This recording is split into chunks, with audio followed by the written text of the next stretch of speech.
الحمد لله رب العالمين الرحمن الرحيم مالك يوم الدين إياك نعبد وإياك نستعين اهدنا الصراط المستقيم صراط الذين أنعمت عليهم غير المغضوب عليهم ولا الضالين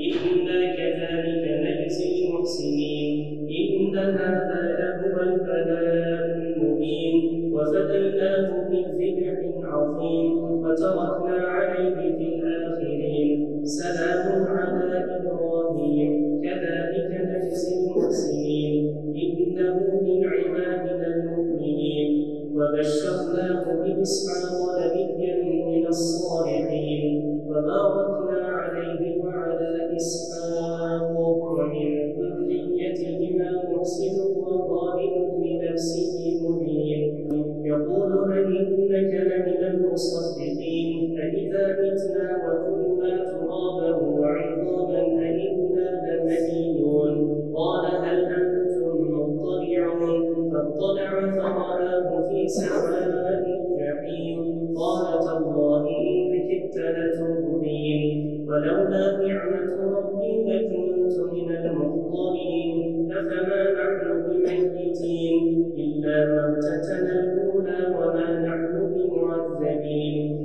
إن هذا لهو الفوز العظيم لمثل هذا فليعمل العاملون أذلك خير نزلا أم شجرة الزقوم إنا جعلناها فتنة للظالمين إنها شجرة تخرج في أصل الجحيم طلعها كأنه رؤوس الشياطين فإنهم لآكلون منها فمالئون منها البطون ثم إن لهم عليها لشوبا من حميم ثم إن مرجعهم إلى الجحيم إنهم ألفوا آباءهم ضالين فهم على آثارهم يهرعون ولقد ضل قبلهم أكثر الأولين ولقد أرسلنا فيهم منذرين فانظر كيف كان عاقبة المنذرين إلا عباد الله المخلصين الله سمع الله لمن حمده الله أكبر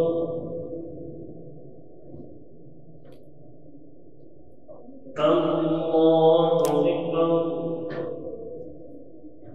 الله أكبر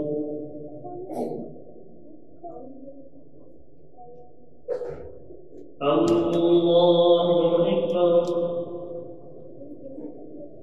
الحمد لله رب العالمين الرحمن الرحيم مالك يوم الدين إياك نعبد وإياك نستعين اهدنا الصراط المستقيم صراط الذين أنعمت عليهم غير المغضوب عليهم ولا الضالين ولقد نادانا نوح فلنعم المجيبون ونجيناه وأهله من الكرب العظيم وجعلنا ذريته هم الباقين وتركنا عليه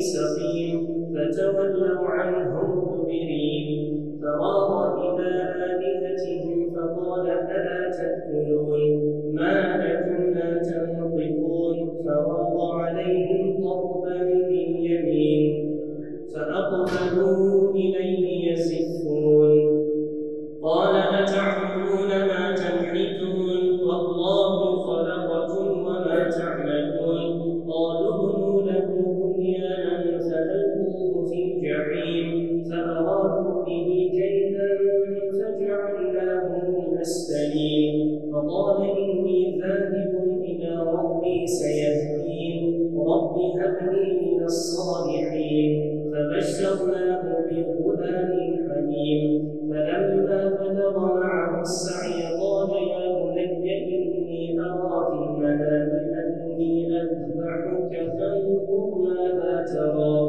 قال يا أبت افعل ما تؤمر ستجدني إن شاء الله من الصابرين الله أكبر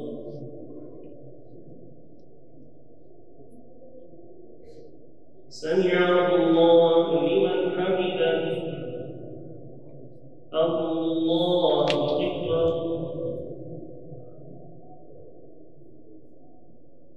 الله أكبر الله أكبر الله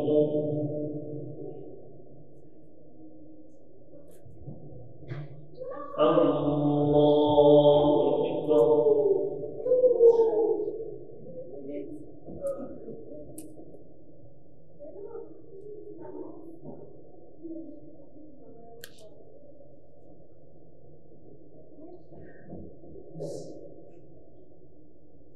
السلام عليكم ورحمة الله السلام عليكم ورحمة الله لا إله إلا الله محمد رسول الله لا إله إلا الله محمد رسول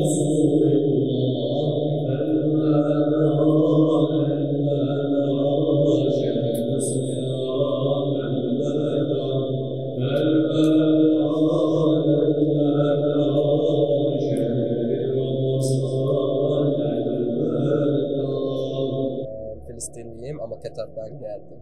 Ben zaten Kocatepe Camii tarafta yaşıyorum ama orada kısa bir şekilde namaz kılıyor falan. O yüzden burada imamı güzel bir ses falan uzun bir sürede yani sakin bir şekilde namaz kılıyor. O yüzden yani biz daha fazla yani burada seviyoruz daha fazla hiçbir yani her yerden daha fazla öyle.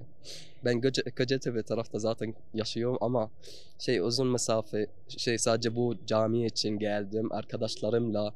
Yani çok mükemmel bir yer, sakin. Ramazan için yani 10 numara bence yani. Valla ben 7 senedir geliyorum sürekli. Rabbim nasip ediyor. Bir pandemi de ara verdik ama onun yokluğunu çok hissettik. Buraya alıştıktan sonra özellikle Kur'an'a içinize sindikten sonra bırakamıyorsunuz. Her akşam iftarı yaptıktan sonra ruh insanı buraya atıyor, buraya gelmek istiyor ve gönül rahatlığıyla geliyor. Buraya geldiğiniz zaman da zaten kendinizden geçiyorsunuz. Hocamızdan da Allah razı olsun. Gerçekten feyizli, huşu içinde güzel bir namaz kıldırıyor. Her Ramazan'ı bize coşkuyla yaşatıyor. Allah razı olsun diyoruz hocamıza. Çok iyi bir duygu. Yani ne bileyim adamı alıp götürüyor. Hele bir de hoca ağladığı zaman bir de ağlıyor hocam. Cami hocamız ağlıyor. İyi bir duygu yani. Bütün Müslüman kardeşleri bekleriz buraya. Her Ramazan biz buradayız. Hem teravih kılıyoruz hem hatimi bitirmiş oluyoruz. İyi bir duygu yani. Vallahi onu kılarken insan kendi hissediyor zaten. Onu tatmak lazım. Gelip kılmak lazım ve huzuru bulmak lazım. Yani Ramazan orucundan sonra teravihi böyle hatimle kılmak güzel bir cemaat, güzel bir hoca. Yani çok da güzel okuyor maşallah, subhanallah. Allah herkese nasip etsin. Teravihlerde buraya geliyorum 2-3 yıldır. Hoca çok harika kıldırıyor. Hem hatimle kılıyoruz, hem hatim etmiş oluyoruz. Hem de teravih kılmış oluyoruz. Ve bu sayede maddi manevi çok rahatlıyoruz. Yani içimde bir ferahlık geliyor. vücudumuza bir rahatlık geliyor yani. Herkese tavsiye ederim. Hoca zaten hocanın tekniği kıyamı 10 numara. Yani Allah razı olsun. Allah herkese nasip etsin. Allah sizi de var etsin. Allah yardımcınız olsun. Burası ümmeti birleştiren bir cami. Ankara'da ve Türkiye'de çoğalmasını Cenab-ı Allah'tan dileriz. Çok güzel bir duygu. Ramazan'ı dolu dolu yaşamak nasip oluyor. Yani buraya uzak olsa da geliyoruz. Çok seviyoruz. Çocuklarım da geliyor. Meryem, Muhammed ve Hasan Elbenler. Rabbim inşallah Kadir Gecesi'ni yakalamayı ve devamlı ibadet edebilmeyi nasip eylesin. Hem teravih kılmış oluyoruz hem de hatim sevabı alıyoruz. Biz 2 gün önce arabamız bozuldu, gelemedik. O gelemediğimiz 21. cüzü de evde okuduk. Elhamdülillah ümmetle beraber olmak. Yabancı dünyanın dört bir yandan insanlar geliyor. Çok mutluluk verici yani. Bu Rabbimizin bir lütfu bize. Yani ne kadar şükretsek azdır yani elhamdülillah. Cami güzel olduğu için ve ortam da güzel olduğu için namaz kılmaya geldim ya. Bir ortamın güzelliğinden dolayı. Arkadaşlarıma tavsiye ediyorum. Çok güzel ve herhalde bildiğim üzere 24 yıldır şeyle kılınıyor, hatimle kılınıyor. Çok güzel bir cami. Hem yapısı olsun hem içinde şeyler olsun. Bence çok iyi bir cami. Her Ramazan geliyoruz. Hatimli teravih kılınıyor. O yüzden her Ramazan geliyoruz. Evet, tutuyorum. Teravihlere geliyoruz buradaki cami, Hasan Tanık Camisi'ne. Güzel bir cami. 20 rekat kılıyoruz. Güzel. Hocanın sesi güzel. O yüzden geliyoruz. Genellikle her zaman değil de bazen geliyorum. Ediyorum. Kesinlikle. Güzel. Tutuyorum. Ramazan iyi geçiyor işte öyle.